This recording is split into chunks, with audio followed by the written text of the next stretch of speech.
One of the top three things that I do every single day as a type 1 diabetic to prevent those post meal spikes. The top three things. Number one is walking. After I eat, I try to go for a stroll as much as possible. This really helps with the postprandial, post meal spike in blood sugar. I have a treadmill at work under my desk.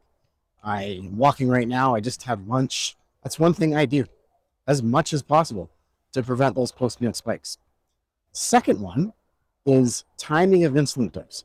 It is absolutely imperative that you take your insulin dose before you eat, not just right before, but literally 20 minutes before I eat my first bite of food.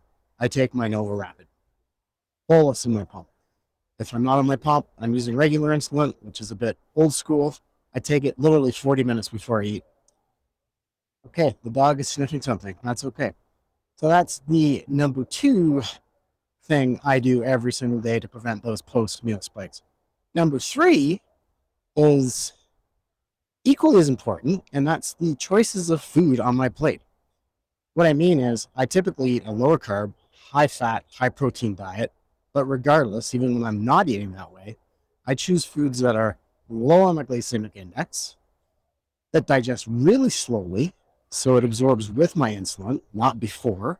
So, for example, if I eat a bowl of rice with no protein, it's going to spike super fast. And I try to prevent doing that. No single macros, especially carbohydrates on their own. This is bad idea. So there you have it. Pretty quick, simple video. But those are the top three things I do to prevent glucose spikes. Bonus tip, make sure your insulin's good. If it's warm, it's not good anymore. Make sure you change out the vials once a month if you're on injections. Make sure your pen that you're using is actually giving you insulin. That's another thing that can cause a post-meal spike unintentionally. Stress, dehydration, make sure you're well hydrated. So there you have it. Something I do every day. Have a great one.